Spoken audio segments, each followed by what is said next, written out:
విలాపవాక్యములు 1-2 అధ్యాయాలు. మొదటిగా 1వ అధ్యాయము. జనభరితమైన పట్టణము ఎట్లు ఏకాకియే దుఃఖాక్రాంతమాయెను, అది విధవరాలి వంటిదాయెను.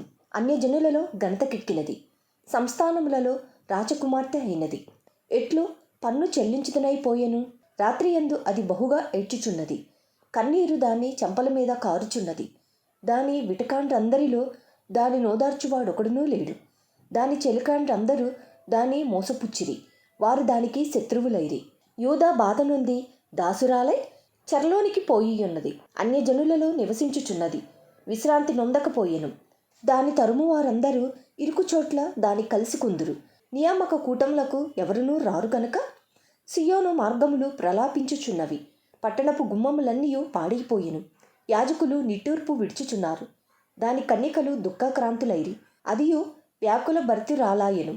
దాని విరోధులు అధికారులైరి, దాని శత్రువులు వర్ధిల్లుచున్నారు. దాని అతిక్రమము విస్తారమని యెహోవా దానిని శ్రమపరచుచున్నాడు. విరోధులు దాని పసిపిల్లలను చెరపట్టుకుని పోయిరి. సియోను కుమారి సౌందర్యమంతయు తొలగిపోయెను. దాని అధిపతులు మేతలేని దుప్పుల వలె ఉన్నారు. వారు బలహీనులై తరుమువారి ఎదుట నిలవలేక పారిపోయిరి. యెరూషలేము పూర్వకాలమున తనకు కలిగిన శ్రేయస్సునంతటిని జ్ఞాపకము చేసుకొనుచున్నది. దానికి కలిగిన శ్రమానుభవ కాలమునందు సంచార దినములయందు సహాయము చేయువారెవరునూ లేక దాని జనము శత్రువు చేతిలో పడినప్పుడు విరోధులు దాన్ని చూచి విశ్రాంతి దినములను బట్టి దానిని అపహాస్యము చేసిరి. యెరూషలేము ఘోరమైన పాపము చేసెను, అందుచేతను అది అపవిత్రురాలాయెను. దాని గనపరిచిన వారందరూ దాని మానమును చూచి దాన్ని తృణీకరించుదురు. అది నిట్టూర్పు విడుచుచు వెనుకకు తిరుగుచున్నది. దాని అపవిత్రత దాని చెంగుల మీద ఉన్నది. దాని కడవరి స్థితిని అది జ్ఞాపకము చేసుకొనుకయుండెను. అది ఎంతో వింతగా హీనదశ చెందినది. దానిని ఆదరించువాడొకడునూ లేకపోయెను. యెహోవా, శత్రువులు అతిశయిల్లుట చేత నాకు కలిగిన శ్రమను దృష్టించుము. దాని మనోహరమైన వస్తువులన్నీయు శత్రువుల చేతిలో చిక్కెను. నీ సమాజంలో ప్రవేశింపకూడదని ఎవరిని గూర్చి ఆజ్ఞాపించితివో ఆ జనముల వారు దాని పరిశుద్ధ స్థలమున ప్రవేశించి ఉండుట అది చూచుచూనే ఉన్నది. దాని కాపురస్తులందరూ నిట్టూర్పు విడుచుచు ఆహారము వెదుకుదురు.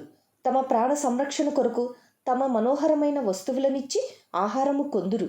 యెహోవా, నేను నీచుడనైతిని, దృష్టించి చూడుము. త్రోవను నడుచువారులారా, ఇలాగు జరుగుట చూడగా మీకు చింతలేదా?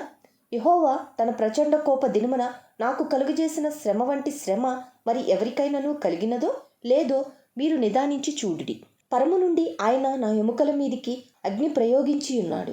అది ఎడతెగక వాటిని కాల్చుచున్నది. నా పాదములను చిక్కుపరచుటకై వలనొగ్గియున్నాడు.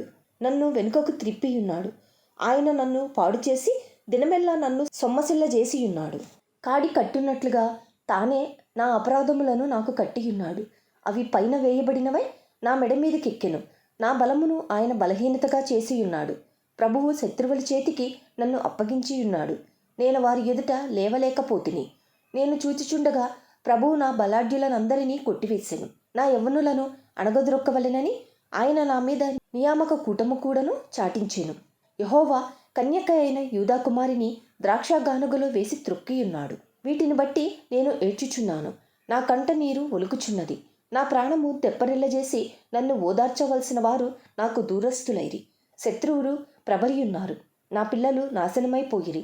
ఆదరించువాడు లేక సియోను చేతులు చాపుచున్నది. యెహోవా యాకోబునకు చుట్టూనున్న వారిని విరోధులయ్యుండ నియమించియున్నాడు. యెరూషలేము వారికి హేయమైనదాయెను. యెహోవా న్యాయస్థుడు. నేను ఆయన ఆజ్ఞకు తిరుగుబాటు చేసితిని. సకల జనములారా, చిత్తగించి ఆలకించుడి. నా శ్రమ చూడుడి. నా కన్యకలను నా యవ్వనులను చెరలోనికి పోయి ఉన్నారు. నా విటకాండ్రును నేను పిలువనంపగా వారు నన్ను మోసపుచ్చిరి.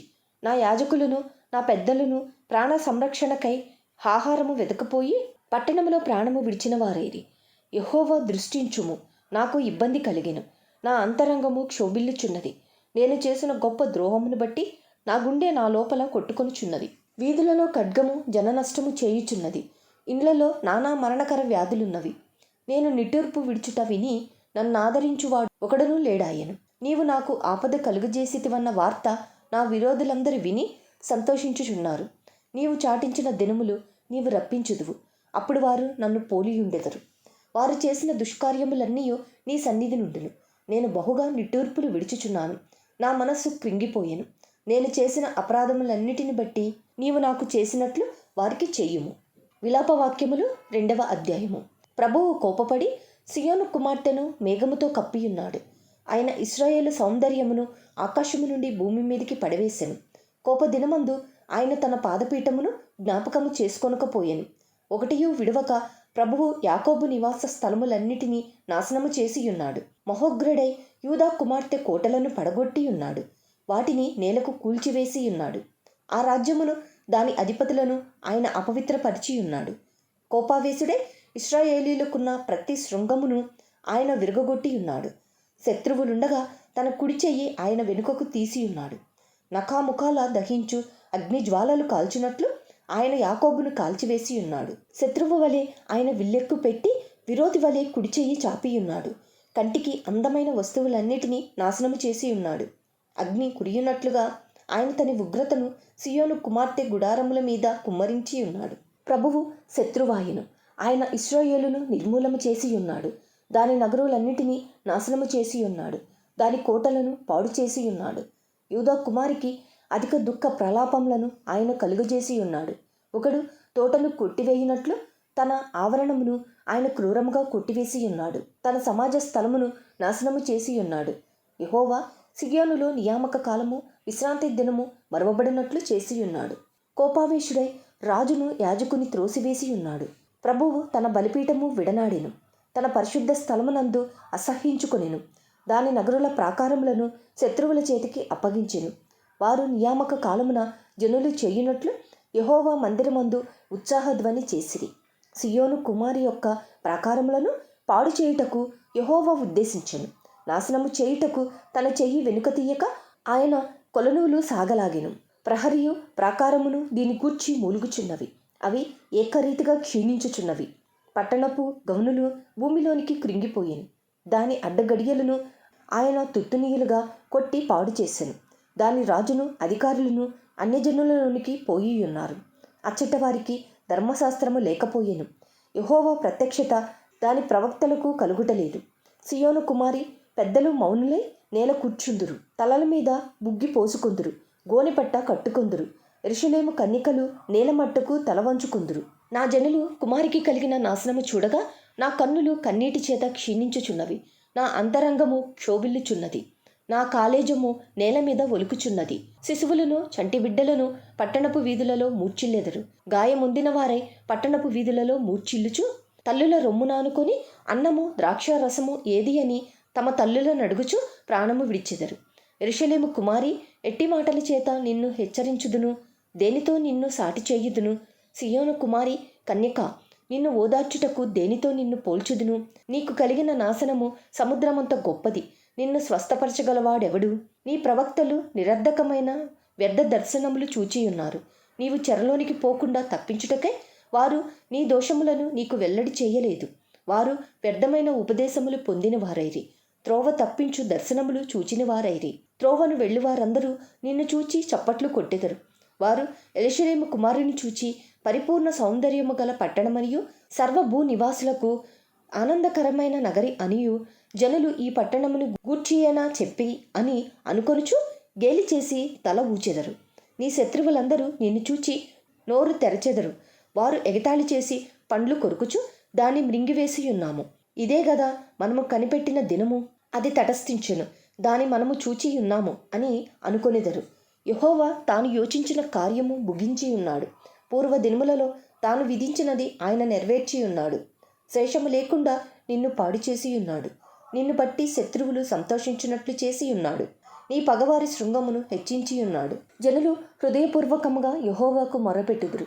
సియోను కుమారి ప్రాకారమా, నదీ ప్రవాహము వలె దివారాత్రము కన్నీరు పారనిమ్ము. విరామము కలుగనియ్యకుము. నీ కంటి పాపను విశ్రమింపనియ్యకుము. నీవు లేచి రేయి మొదటి జామున మొర్రపెట్టుము. నీళ్లు కుమ్మరించినట్లు ప్రభు సన్నిధిని నీ హృదయమును కుమ్మరించుము. నీ పసిపిల్లల ప్రాణము కొరకు నీ చేతులను ఆయన తట్టు ఎత్తుము. ప్రతి వీధి మొగను ఆకలిగొని వారు మూర్చిల్లుచున్నారు. నీవు ఎవని ఎడల ఈ ప్రాకారము చేసితివో యెహోవా దృష్టించి చూడుము. తమ గర్భఫలమును తాము ఎత్తుకొని ఆడించిన పసిపిల్లలను స్త్రీలు భక్షించుట తగునా? యాజకుడును ప్రవక్తయు ప్రభువు యొక్క పరిశుద్ధాలయమునందు హతులగుట తగునా? యవనుడును వృద్ధుడును వీధులలో నేలను పడియున్నారు. నా కన్యకలను నా యవ్వనులను ఖడ్గము చేత కూలియున్నారు. నీ ఉగ్రత దినమున నీవు వారిని హతము చేసితివి.